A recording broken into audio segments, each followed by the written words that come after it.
Bienvenidos a TMT Conversaciones. Hoy vamos a charlar con Carolina Mera, que es flamante decana de la Facultad de Ciencias Sociales de la Universidad de Buenos Aires. Carolina, gracias por la visita.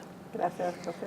Va a sonar feo como te lo voy a preguntar, pero creo que va a ser clara la pregunta. ¿Para qué sirven las ciencias sociales? Bueno, arrancamos fuerte. Arrancamos fuerte el diálogo. Bueno, las ciencias sociales sirven para todo. En principio, si me preguntás, son las ciencias madres, ¿no?, de todo tipo de producción de lo social y de lo humano.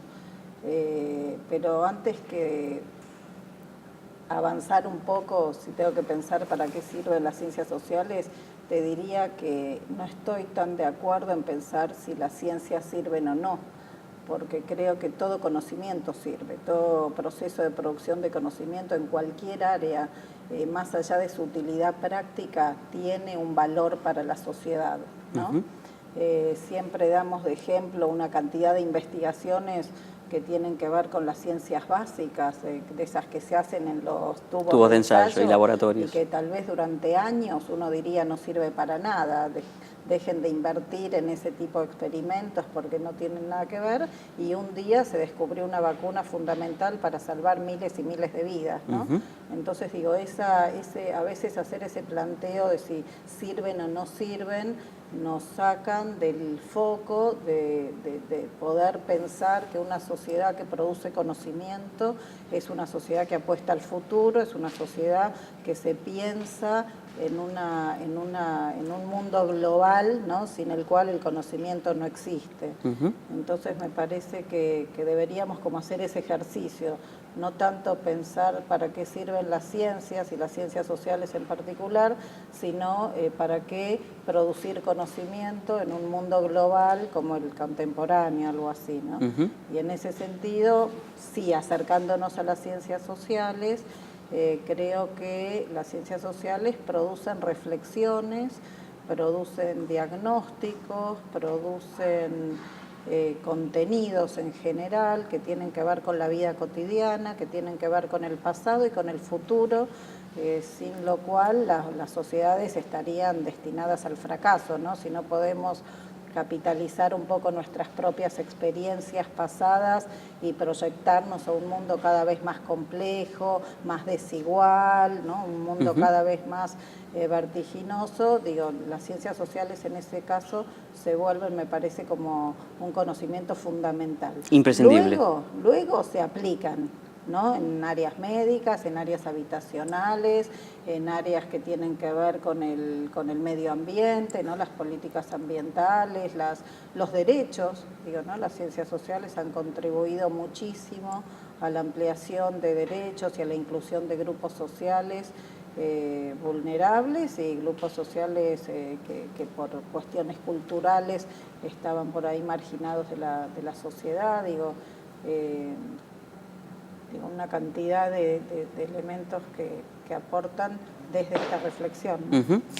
Carolina, las carreras de la Facultad de Ciencias Sociales, ¿forman para el trabajo, forman para la investigación, forman para la docencia?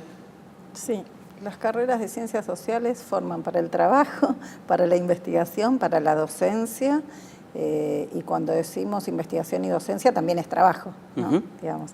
No, pero decía el trabajo del ámbito de la empresa privada o del sector público. Sí, en ese sentido me parece que formamos y vamos a formar cada vez más profesionales, tanto para el ámbito público como para el privado, ¿no? Y en estas dos ramas, digamos, tanto para la esfera pública como privada, podemos hacerlo para el mundo empresarial, empresas públicas y privadas, lo mismo, para la gestión pública, por supuesto, y también, por supuesto, para la investigación y la docencia, que es un poco la forma de actualizar y renovar siempre los contenidos y la formación, ¿no? Porque la docencia sin investigación se vuelve rápidamente muy repetitiva, ¿no? Repetitiva, pero no solo repetitiva, sino desactualizada. Digo, en un mundo que cambia cada vez más, la única forma de garantizar que los planes de estudios y que los profesionales e investigadores salgan con las herramientas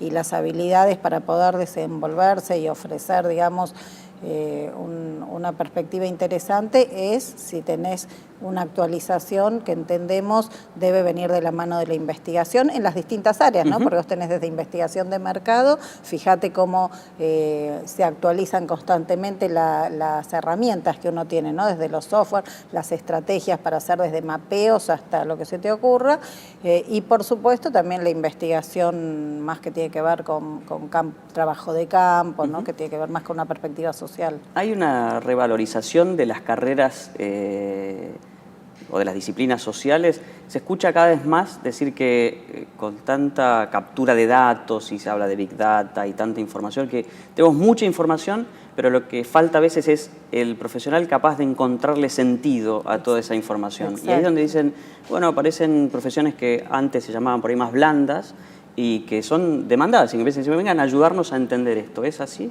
Exacto, yo creo que hay mucho de eso y ojalá haya más, porque efectivamente en este mundo de la Big Data o la biosfera, como dicen ya algunos autores, tenemos una cantidad de información que efectivamente es difícil de leer, ¿no? Algunos, creo que en este momento algunas empresas, alguna parte del mundo empresarial lo ha captado mejor y sí están encontrando la forma de, por supuesto siempre atravesado con, como vos bien decís, sociólogos o inclusive politólogos, muchos trabajan en esa confluencia de disciplinas, para ver cómo se lee, ¿no? Cómo se lee en este caso desde una empresa para el usuario o para ofertar mejor un producto, lo que fuera. Sin embargo, ahí hay todo un mundo también que debería estar puesto al servicio de una sociedad mejor para todos también, ¿no? Cómo leer ciertos datos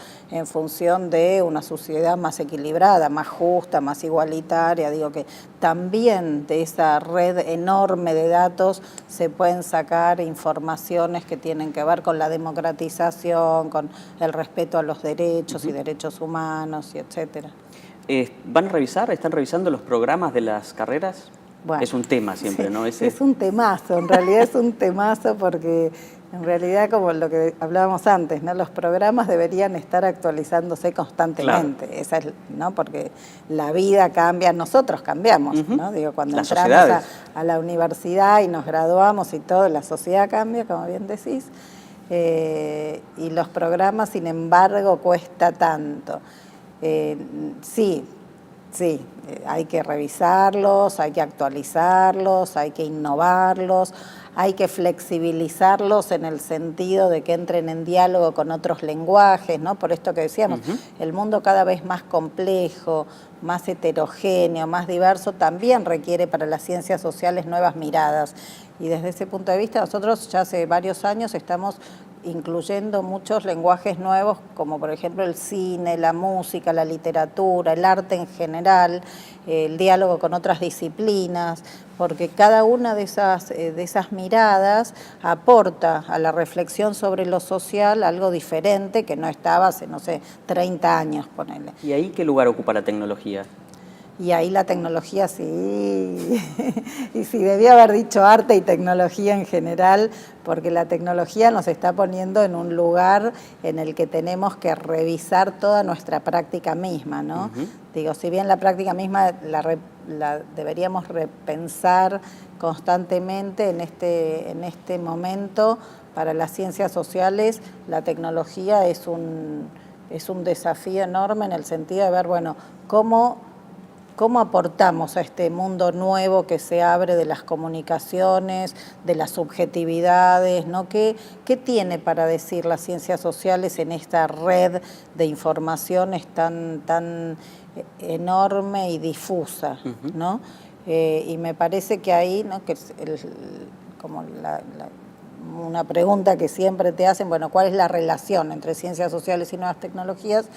Y entonces, bueno, hablamos recién de la Big Data. La Big Data es enorme. Ahora, si vos no sabés qué leer, digo, en el mundo virtual, en Internet y demás, tenés una cantidad de información. Ahora, si alguien produce esa información, alguien la hace circular en circuitos, ¿no? Alguien crea esos circuitos. Digo, todo eso tiene que estar, digamos, tiene que ser pensado, o debería, o es pensado, por profesionales, me parece, transdisciplinarios, donde las ciencias sociales sin duda tienen un lugar fundamental, como lo tienen en otras áreas, ¿no? Antes hablábamos, por ejemplo, de los problemas del ambiente, ¿no? Y del cambio climático, por ejemplo. Son problemas que no pueden ser solos pensados desde la física o la biología, claro, o los problemas ambientales. Tiene que ver con comportamientos también. Exactamente, porque involucran la naturaleza propiamente dicha, pero también la naturaleza humana, y también nuestra forma de vida. Bueno, las nuevas tecnologías de alguna manera también, ¿no? Y es muy difícil pensar un problema que no deba ser abordado interdisciplinariamente, me parece. Sos la primera decana mujer de sociales. ¿Por qué tardaron tanto? Bueno, tardamos tanto y no tanto, ¿eh? Te digo que la Facultad de Ciencias Sociales es la facultad más nueva de la Universidad de Buenos Aires. Tiene 30 años, vamos a cumplir el año que viene, o sea que en 30 años es la primera decana mujer, pero, por ejemplo, en la Universidad de Buenos Aires no hemos tenido ninguna rectora mujer en casi 200 años. Así que es mucho y poco para ser justa con mi facultad.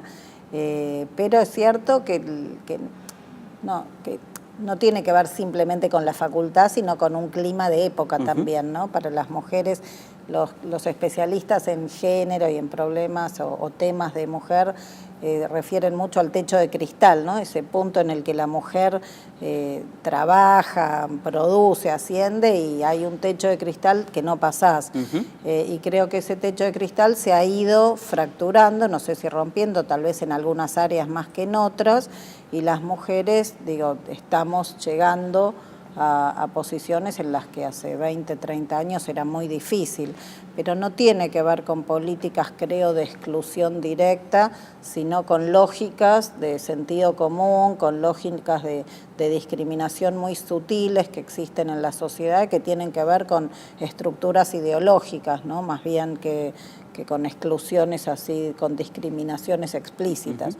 Por lo tanto, más complejas de superar. Exactamente, pero en ese sentido creo que ser la primer decana de esta facultad también tiene que ver con eso, con un clima de época. Creo que Argentina tenemos un montón de leyes, ¿no? La ley contra la violencia de género, la ley de paridad de género, ahora se acaba de votar, ¿no? Que ya teníamos la del cupo, sí, y ahora paridad. Y ahora paridad. Tenemos una cantidad de herramientas, por ejemplo, en las universidades tenemos el protocolo contra la violencia de género, que tiene que ver con la ley, pero también tenemos, no sé, los movimientos masivos, ¿no? Como el Ni Una Menos, y esa manifestación tan importante de las mujeres en la calle denunciando la violencia, los abusos, y explícitos como la muerte, hasta menos explícitos como estos, ¿no? De discriminaciones muy sutiles. Entonces creo que Argentina vive, el mundo en general, pero Argentina específicamente, un momento en el que la mujer está empoderada, está trabajando fuerte por sus propios derechos y sus condiciones de existencia, ¿no? No son solo derechos, es la vida misma, muchas veces lo que está en juego. Y entonces me parece que también soy producto de ese contexto, ¿no? Y el resultado de una elección, la que fuiste electa, que fue como apasionante, incluso para los que no estábamos en la facultad, lo seguimos un poco desde afuera, tuvo como un interés mayor. ¿Por qué fue eso? Porque hacía mucho que no había una disputa en la facultad. En este caso estaba el decano actual, que todavía no terminó su gestión, y nosotros desde un espacio complejo, plural, conformado por espacios tanto políticos como políticos partidarios, con ciertas identidades, como con una diversidad también de carreras y de disciplinas y de trayectorias dentro de la facultad, que decidimos presentar una propuesta diferente a la que venía haciendo, y desde hace mucho tiempo que no había una competencia. En general los decanos reeligen y luego el que sigue... Era como más simbólico, tal vez, claro, exacto, o cierto continuismo. Y en este caso nosotros venimos a plantear, bueno, que queríamos pensar la facultad de forma distinta, y bueno, articulamos de alguna manera espacios que se sintieron convocados por esa propuesta. Y esto tomó una dimensión que nos sorprendió mucho a todos. Tal vez también por lo que hablamos antes, ¿no? Las redes sociales, la posibilidad de acceder. Lo que antes era, había que estar en la facultad, había que militar en un espacio para enterarse y estar ahí. Y hoy, desde fuera, se puede seguir. Obviamente con menos elementos para juzgar y poder determinar, pero se puede seguir y estar informado. Sí, sí, exactamente, porque me pasaba durante la época de la elección de llegar a alguna cena o algún evento que no tenía nada que ver con ciencias sociales y se me acercaban para preguntarme cómo iba y yo decía, pero ¿y qué tiene que ver todo esto acá? Y bueno, porque sí, efectivamente había un impacto, ¿no? Mucho más allá. Y estos fenómenos que a veces que son permanentes en la universidad pública, pero que tienen episodios así como hitos, como puede haber sido la campaña para la elección universitaria, tiene que ver con una politización importante, ¿no? Del ámbito universitario. ¿Eso termina siendo bueno, termina siendo contraproducente para el ámbito de estudio? Bueno, yo creo que la politización siempre es buena. Creo que el mundo y la sociedad es política, digo, cada posicionamiento habla de un posicionamiento, aún el no posicionamiento, ¿no? Aún los discursos que no quieren involucrarse. Desideologizantes, claro, digamos. el discurso que pretende no ideologizarse es el más ideológico posible porque ese es una posición muy clara frente a la vida, ¿no? Y frente a los intereses de otros y frente a las posiciones. De unos y otros, para no ser tan larguera.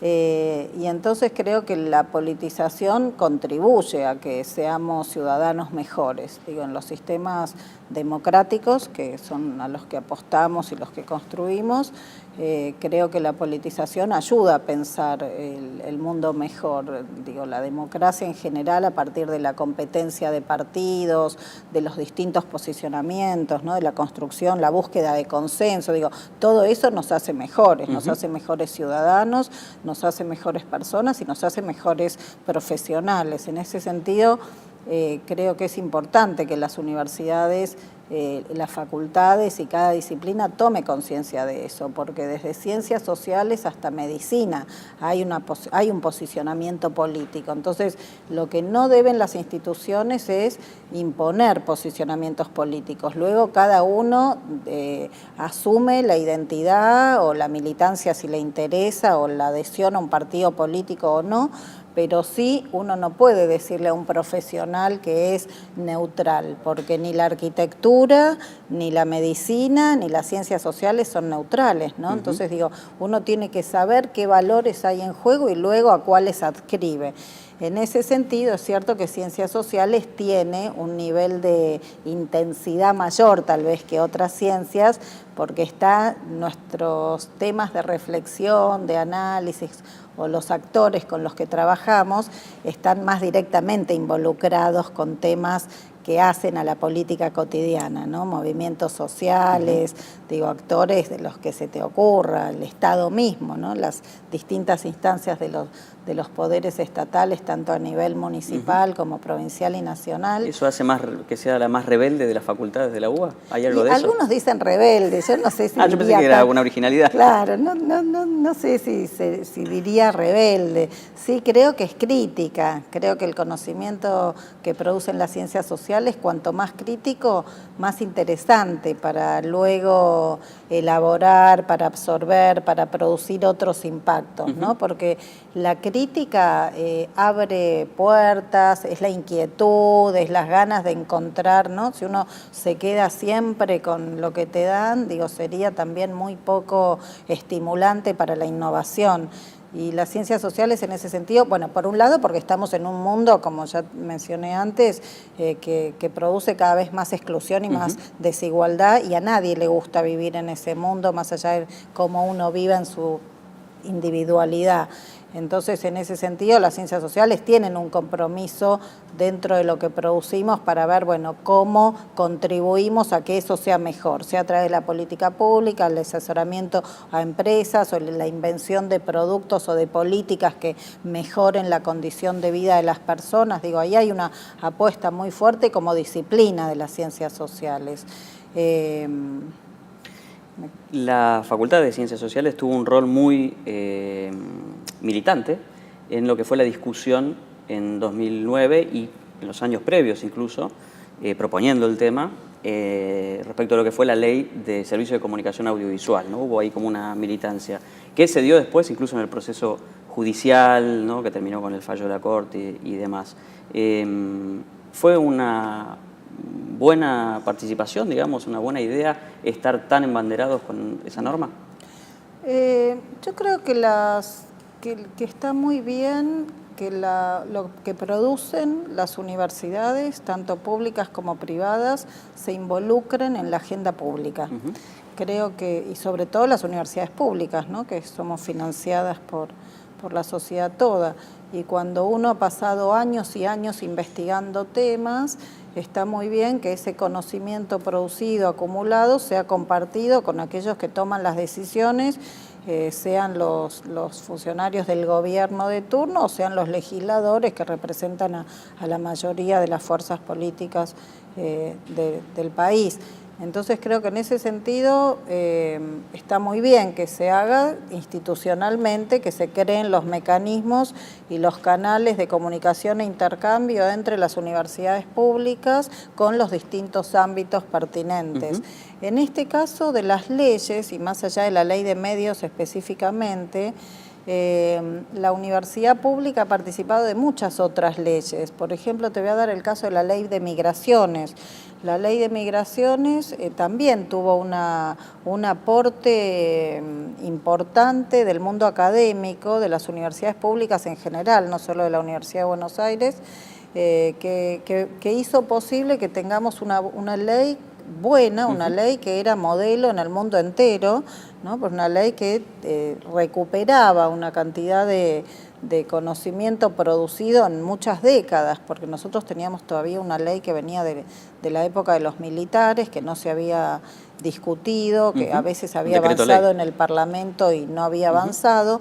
Y entonces se vio claramente en el momento en que salió la ley migratoria, que ahora el presidente cambió por decreto, hubo un aporte muy claro de profesionales y de grupos que trabajan, por ejemplo, con las redes de migrantes, ¿no? y con inclusive los países involucrados porque tienen ciudadanos acá.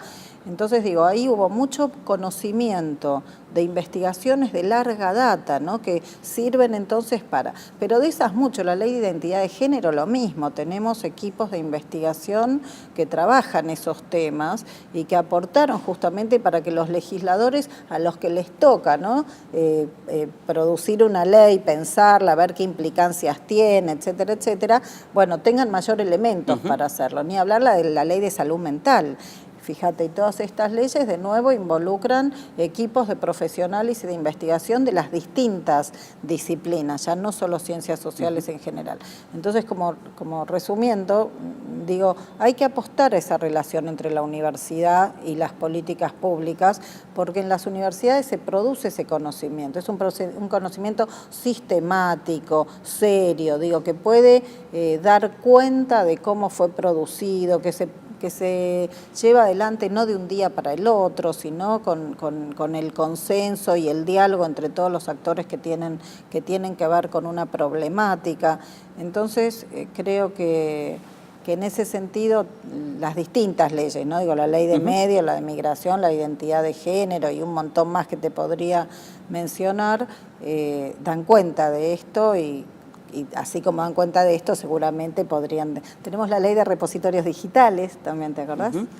Que tiene que ver con esto, con concebir el conocimiento como un bien público, con un acceso abierto del conocimiento en general, ¿no?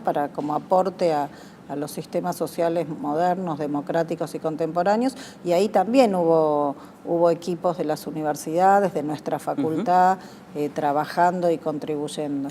Carolina, ¿seguís dando clases? Sí, claro. ¿Sí? ¿Cuáles son tus materias? Tengo dos materias, una que es sobre migraciones, justamente mi tema de investigación de hace mucho tiempo, y sobre China, Corea y Japón. Ah, ¿sí?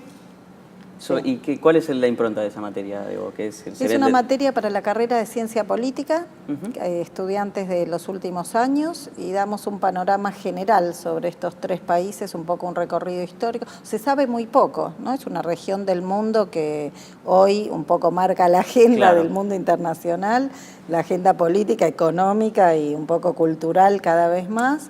Y se sabe muy poco, ¿no? Saben en Occidente en general y nosotros en América Latina y en nuestro país ni hablar.